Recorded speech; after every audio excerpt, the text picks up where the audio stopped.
Hello everyone, study वाला online YouTube channel पर आपका स्वागत है। आज हम पढ़ेंगे 1 अप्रैल 2024 का करेंट अफेयर। इसमें 10 एमसीक्यू रहेंगे, तो 10 एमसीक्यू में से आपको मैं पीडीएफ इसकी टेलीग्राम में मिलेगी। तो आज का पहला आर्टिकल है, सऊदी अरब महिलाओं के अधिकारों और लैंगिक समानता पर संयुक्त राष्ट्र की 69वें सत्र की अध्यक्षता करेगा। ये अध्यक्षता कब करेगा? 2025 में करेगा। और यहीं संयुक्त अरब अमीरात में जब देखेंगे तो गांधी जी की जो प्रतिमा, मंदिर का निर्माण भी यहीं किया गया है। गांधी जी की प्रतिमा का भी यहीं निर्माण किया गया है। अगला देंगे, इटली में अंतर्राष्ट्रीय बाजरा वर्ष 2023 का समापन किया गया है।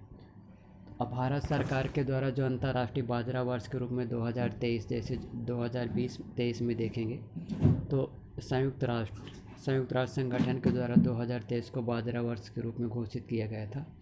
और एमपी राज्य सरकार के द्वारा 2020 में बाजरा मिशन की शुरुआत की गई थी। वहीं आप लोग जब देखेंगे तो जो जोधैया बाई के बारे में जब देखेंगे तो क्या करेगी, मोटे बीज हैं, तो मोटे बीजों की क्या करेगी, बैंक का निर्माण कर लिया। इसीलिए उसे आप जब देखेंगे 2023-24 का पद्म श्री अवार्ड शुरू किया गया था। यही बाजरा मिशन के अंतर्गत जो चालू किया तो बाजरा यानी कि मोटे अनाज के बारे में है। तो फूड प्रोसेसिंग के यूनिट के रूप में स्थापित करने की घोषणा राज्य सरकार के द्वारा की गई है। वहीं जब पोषण स्तर पर देखा जाए तो कुपोषण को कम करने में भी बाजरा या मोटे अनाजों को बढ़ावा दिया जाता है।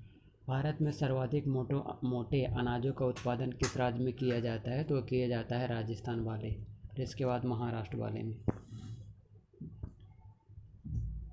अगला जब देखेंगे कि मेटोक सेमिनार मेघालय 2023 का आप लोग जब देखेंगे, भारतीय नौसेना के द्वारा संयुक्त अभ्यास का आयोजन किया जा रहा है।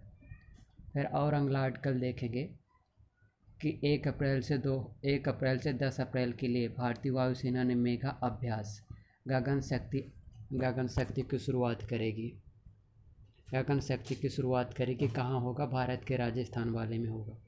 जबकि वायुसेना के बारे में जब देखेंगे, या नौसेना की स्थापना जब होती है तो इसकी स्थापना दिवस कब मनाया जाता है? तो मनाया जाता है 4 दिसंबर को। प्रत्येक वर्ष 4 दिसंबर को भारतीय नौसेना दिवस के रूप में मनाया जाता है, 4 दिसंबर को। इसी 4 दिसंबर को आप लोग जब देखेंगे कि जो निमाड़ के रॉबिन हुड रहते तो उनका भी बलिदान दिवस के रूप में मनाया जाता। और जो भारतीय नौसेना के रूप में जो संगठन की स्थापना की जाती है तो की जाती है 1978 में की जाती है। 1978 में गगनयान शक्ति 2024 10 डे मेगा एक्सरसाइज। फिर अगला देखेंगे कि रूस ने उत्तर कोरिया के ऊपर जो प्रतिबंध लगाए जा रहे हैं तो प्रतिबंध की निगरानी हेतु संयुक्त राष्ट्र का जो पैनल गठन किया गया उसके आदेश को क्या कर दिया, वीडियो के रूप में शामिल कर दिया गया है। फिर और अगला देखेंगे, भारत का GeM government e market place बना विश्व का तीसरा सबसे बड़ा ई कॉमर्स प्लेटफॉर्म बन चुका है। और जो इसकी स्थापना कब की गई थी? तो भारत सरकार के द्वारा इसकी शुरुआत कब की गई थी? 2016 में इसकी शुरुआत की गई थी। इसी के माध्यम से गवर्नमेंट जब क्या करेगी कि इसको क्या करेगी, एक मेगा सीरीज के रूप में शामिल कर देती है। जब आगे चल के इसका संचालन किस मंत्रालय के द्वारा किया जाता है? भारत के सूचना एवं प्रौद्योगिकी मंत्रालय के द्वारा किया जाता है। भारतीय सूचना एवं प्रौद्योगिकी मंत्रालय की स्थापना कब हुई थी? 1999 में। 1999 में इसकी स्थापना कर दी गई थी।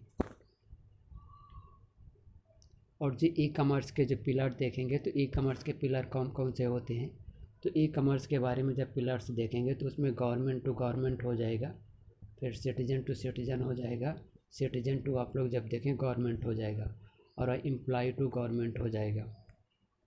एमपी राज्य सरकार के द्वारा कौन कौन से ई मार्केट प्लेस के बारे में, जैसे मेघदूत चालू कर दिया जाता है 2000 से, फिर इसके बाद वन फॉरेस्ट चालू कर दिया जाता है, छत्तीसगढ़ का हो जाता है, आंध्र प्रदेश का हो जाएगा, उत्तर प्रदेश राज्य सरकार के द्वारा चालू किया जाता है।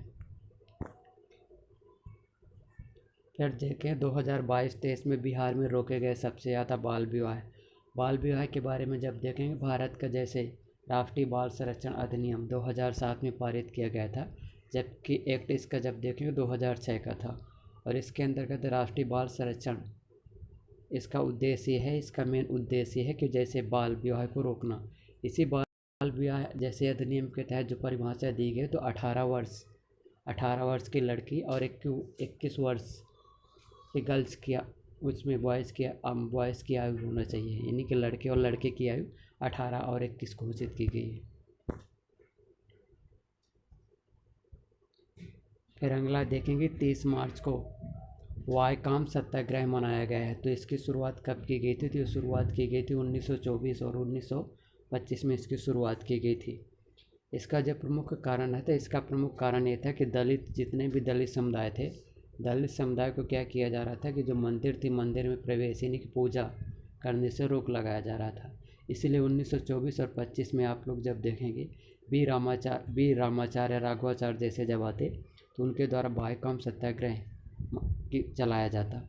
और यही चल के जब इसकी कहाँ किस राज्य में चालू होता, तो ये चालू होता 1923-24 में केरल राज्य में इसकी शुरुआत की जाती। और फिर 23-24 के बाद 1936 में मंदिर में प्रवेश करने हेतु अधिनियम पारित करके 1936 में पारित करके सभी वर्गों को मंदिर में प्रवेश करने का अधिकार मिल गया था।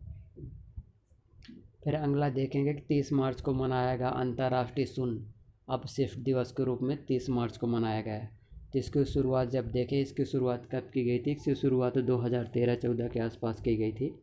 और भारत सरकार के द्वारा इसके अपशिष्ट प्रबंधन के लिए कौन कौन से काम किए हैं? तो 2016 में भारत सरकार के द्वारा राष्ट्रीय अपशिष्ट प्रबंधन अधिनियम 2016 लाता है, जिसके अंतर्गत आप लोग जब देखें कचरे जितना भी अपशिष्ट रहता कचरा, तो कचरे को उसमें जब देखेंगे तो कचरा गीला और सूखे कचरे के रूप में अलग अलग डिब्बे के रूप में रंगों के रूप में निर्धारित कर दिया गया था। फिर और आगे चल के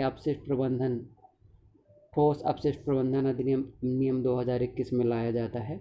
और वहीं 1 जुलाई 2022 से भारत सरकार के द्वारा एक क्या किया जाता कि भारत सरकार उसमें ये करती है कि भारत सरकार 1 जुलाई 2013 से जो सूक्ष्म लघु स्तर के जितने भी पॉलीथीन है, पॉलीथीन पर क्या कर दिया, गवर्नमेंट के द्वारा बैन कर दिया गया था। इसका प्रमुख उद्देश्य ये रहता है कि जैसे जितने भी अपशिष्ट प्रबंधन रहेगा, तो इसके प्रभाव कौन कौन से होंगे? तो इसके प्रभाव बहुत सारे हो जाएंगे। अपशिष्ट प्रबंधन के जो इफेक्ट देखेंगे तो इसके कितने सारे प्रभाव होंगे। तो जैसे सागरीय स्तर पर हो जाएगा, सागरीय स्तर के साथ साथ जब देखेंगे तो स्थानीय स्तर पर मतलब कि धरातल पर हो जाएगा। यहीं जलीय स्तर में क्या हो जाए, जैसे पशुओं को छोड़ दिया जाता है, ठोस अपशिष्ट प्रबंधन को, पॉलीथीन को जैसे इसमें छोड़ दिया जाता है, तो सागरीय क्षेत्र जैसे रहता है, तो इसमें मत्स्य पालन का जितना भी उद्योग रहता, तो भारत का मत्स्य पालन यानी तटवर्ती क्षेत्र से प्रभावित हो जाता। और वहीं आप लोग जब देखेंगे स्थल पर धरातल पर क्या होता, तो धरातल में इसके कौन कौन से प्रभाव रहते हैं? तो धरातल पे इसमें जैसे रहते हैं कि जलवायु परिवर्तन के लिए कारण बन जाता। जैसे बायोडिग्रेडेबल के रूप में जब देखेंगे तो ठोस अपशिष्ट प्रबंधन में इसका क्या है, इसका बायोडिग्रेडेबल नहीं किया जा सकता। जैसे इसमें लकड़ी हो जाएगा, ठोस अपशिष्ट हो जाएगा, सेलुलोज हो जाएगा, इनका बायोडिग्रेडेबल नहीं किया जाता।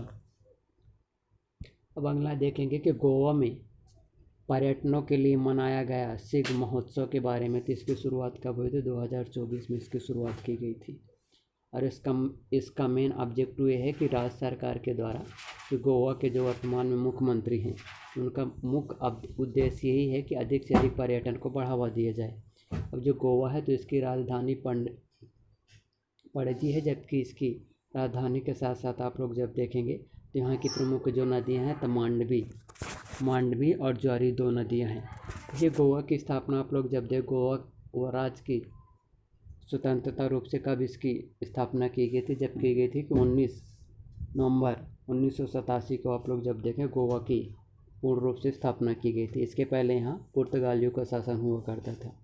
ये गोवा ही भारत का एकमात्र ऐसा राज्य रहा है कि जैसे जब से पुर्तगाली यहाँ शासन करते थे, उन्हीं के शासनकाल के दौरान जब देखेंगे तो एक समान जो सिविल संहिता, नागरिक सिविल संहिता 1961 से यहाँ लागू कर दी जाती। इसीलिए 19 नवंबर 1961 को जब गोवा रहता तो पुर्तगालियों से स्वतंत्र करा लिया जाता। फिर अगला देखेंगे जय श्री दास वर्मा को आप लोग जब देखेंगे तो इसको क्या किया गया कि फिक्की को जो महिला संगठन है, तो महिला संगठन के अध्यक्ष के रूप में अपॉइंट किया गया है। जो फिक्की रहता है तो इसकी फिक्की के बारे में आप लोग जब देखेंगे, federation Indian chamber of commerce की स्थापना जब देखिए, स्थापना कब हुई तो 1927-28 में इसकी स्थापना की गई थी। और जो इसकी स्थापना की गई थी घनश्याम दास बिड़ला जी के द्वारा की गई थी। इसका उद्देश्य यह था कि भारत में जितनी भी औद्योगिक गतिविधियाँ हैं तो भारत की औद्योगिक गतिविधियों को क्या किया जाए, अधिक से अधिक बढ़ावा दिया जाए, अधिक से अधिक इसमें बढ़ावा दिया जाएगा।